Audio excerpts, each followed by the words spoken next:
శివ చేతిలో దెబ్బతిని అతని కుటుంబాన్ని అంతం చేస్తానని బెదిరించి బయటికి వచ్చాడు జై. శివ మాత్రం ఆ కుటుంబాన్ని ఆదుకుంటానని భరోసా ఇచ్చాడు. ఈలోగా షికా గ్రూప్ ఆఫ్ ఇండస్ట్రీలో సంక్షోభం మొదలైంది. కంపెనీ షేర్స్ అన్నీ టోటల్ గా డౌన్ అయ్యాయి. షేర్స్ వాల్యూ ఇలా పడిపోయిందేంటి? మిస్టర్ యశ్వంత్, మన షేర్స్ వాల్యూ పెరుగుతుందని మీరు నిన్ననే చెప్పారు కదా, మీరు మాకు అబద్ధం చెప్పారా అని డైరెక్టర్స్ లో ఒకరు అడిగారు. మన షేర్స్ అన్నీ ఇలా పడిపోతాయని నేను కూడా ఎక్స్పెక్ట్ చేయలేదు. మనతో ఒప్పందం కుదుర్చుకున్న అన్ని కంపెనీలు కూడా తమ ఒప్పందాన్ని రద్దు చేసుకున్నాయి. ఇప్పుడు మన దగ్గర నిల్వ ఉన్న విలువైన ఆభరణాలను, ముడి సరుకులు ఏం చేద్దాం అని భయంతో అన్నారు ఇంకో డైరెక్టర్. మరో మహిళా డైరెక్టర్ తన ముందు జరుగుతున్న దాన్ని చూస్తూ ఊరుకోలేకపోయింది. ఇప్పుడు ఈ కంపెనీ పరిస్థితి ఇలా కావటానికి ఏదో పర్సనల్ రీజన్ ఉండే ఉంటుంది. బహుశా మీ వల్లనే ఈ పరిస్థితి వచ్చి ఉండొచ్చు అని అన్నది.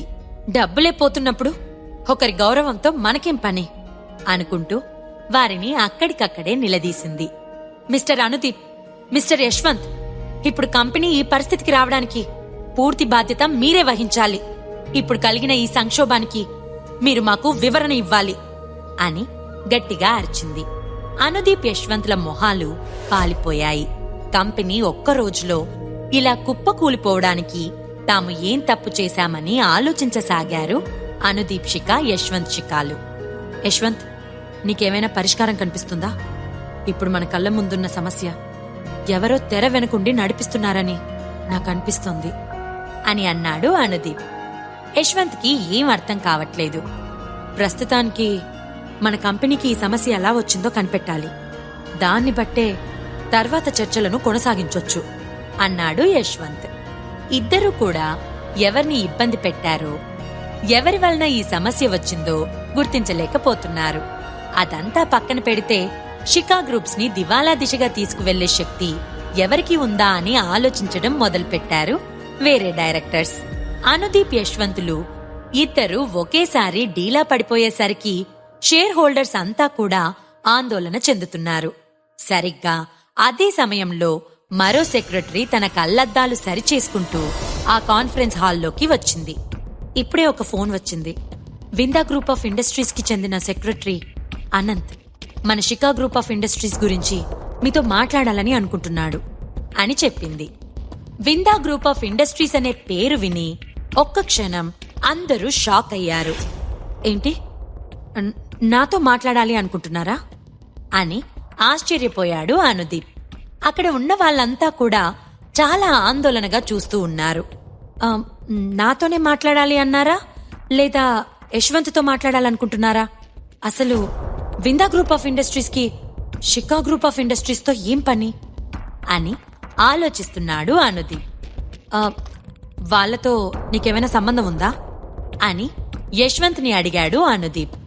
నాకేమి తెలియదు అన్నాడు యశ్వంత్. బిజినెస్ రంగంలో దేశంలోని అతిపెద్ద గ్రూప్ విందా గ్రూప్ ఆఫ్ ఇండస్ట్రీస్. వాళ్లతో ఎవరైనా పెట్టుకుంటారా? అంత ధైర్యం ఎవరికైనా ఉందా అని అక్కడున్న అందరూ అనుకున్నారు. విందా గ్రూప్ ఒకే ఒక్క మాటతో షికా గ్రూప్స్ ని పూర్తిగా దివాలా తీసిందనేది అందరికీ మెల్లగా అర్థమవ్వసాగింది. సరే, ఫోన్ ఇక్కడికి కనెక్ట్ చేయి. వాళ్ళేం మాట్లాడతారో అంతా విందాం, తర్వాత ఒక నిర్ణయానికొద్దాం అన్నాడు అనుదీప్. సెక్రటరీ కాల్ కనెక్ట్ చేసింది. ఎగ్జిక్యూటివ్ డైరెక్టర్ అయినప్పటికీ అందులో ప్రతి ఒక్కరికి వాటా ఉంది.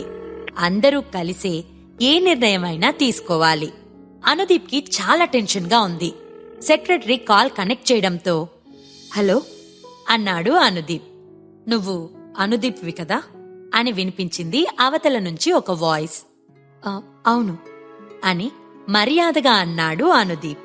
1 గంటలో జ్యోతి టవర్స్ లోని మీటింగ్ హాల్లో ఒక కాన్ఫరెన్స్ ఉంటుంది. కాబట్టి షికా గ్రూప్ ఆఫ్ ఇండస్ట్రీస్ కి సంబంధించిన డైరెక్టర్స్ అందరూ కూడా ఆ మీటింగ్ లో పాల్గొనాలి. షికా గ్రూప్ ఆఫ్ ఇండస్ట్రీస్ వ్యాపారాలన్నింటినీ విందా గ్రూప్ ఆఫ్ ఇండస్ట్రీస్ కొనడం గురించి ఆ కాన్ఫరెన్స్ లో మాట్లాడడం జరుగుతుంది. ముఖ్యంగా మీ తమ్ముడి కొడుకు జై కూడా మీటింగ్ కి అటెండ్ అవ్వాలి అన్నాడు సెక్రటరీ అనంత్. అనుదీప్ మొహం పాలిపోయింది. షికా ఫ్యామిలీ సామ్రాజ్యాన్ని కోల్పోతున్నామనే బాధ అతని మొహంలో స్పష్టంగా తెలుస్తుంది. యశ్వంత్కి తన కొడుకు పేరు విన్న తర్వాత చాలా ఇబ్బందిగా అనిపించింది. డైరెక్టర్స్ అందరూ కూడా యశ్వంత్ వైపు కోపంగా చూస్తూ ఉన్నారు. ప్రత్యేకంగా జై పేరు రావటంతో దీనంతటికీ కారణం జై అని అక్కడున్న అందరికీ అనిపించింది. విందా గ్రూప్ ఆఫ్ ఇండస్ట్రీస్ తలుచుకుంటే ఏమైనా చేయగలుగుతుంది. వాళ్ళను ఎదిరించడం ఆఫ్టర్ ఆల్ షికా ఫ్యామిలీకి సాధ్యపడదు. అలాంటిది ఈ జై పోయిపోయి ఆ విందా గ్రూప్స్ తో పెట్టుకుని తను చెడింది కాక అందర్నీ చెడగొట్టాడు అని అందరూ మాట్లాడుకుంటున్నారు. కాబట్టి షేర్ హోల్డర్స్ అందర్నీ మరియు షికా ఫ్యామిలీ సభ్యులను సమావేశపరచటానికి ఉత్తర్వులు జారీ చేశాడు అనుదీప్. సమయం ఎక్కువగా లేదు కాబట్టి అంతా హడావుడి పడుతూ అరగంటలో అందర్నీ త్వరగా సమావేశపరిచారు. ఆ సమావేశానికి జై కూడా వచ్చాడు. గంట అనుకున్న సమయం 3 గంటలైంది. అప్పటికే అందరూ కాన్ఫరెన్స్ హాల్లో వెయిట్ చేస్తూ ఉన్నారు. పరిస్థితి చాలా ఉధృతంగా ఉంది. 3 గంటలు అవుతున్నా కూడా విందా గ్రూప్స్ నుంచి ఎవ్వరూ రాలేదు. అనుదీప్, యశ్వంతులు ఇద్దరు మీటింగ్ హాల్ బయట కారిడార్లో విందా గ్రూప్స్ నుంచి వచ్చే వ్యక్తుల కోసం వెయిట్ చేస్తూ ఉన్నారు. వాళ్ళు వస్తామన్న సమయం దాటిపోయినా ఇంకా రాలేదేంటి అని ఫోన్ చేసి అడిగే ధైర్యం కూడా వాళ్లకు లేదు.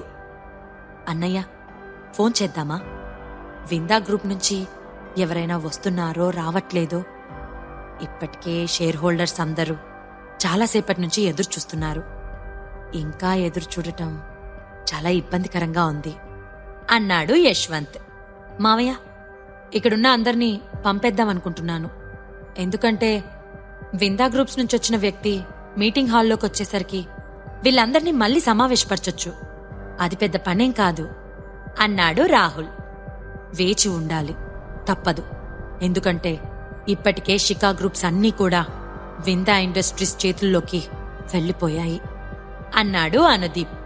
అబ్బా, ఎంతసేపు వెయిట్ చేయాలి? ఈ విందా గ్రూప్స్ నుంచి ఎవరూ రావట్లేదు కదా.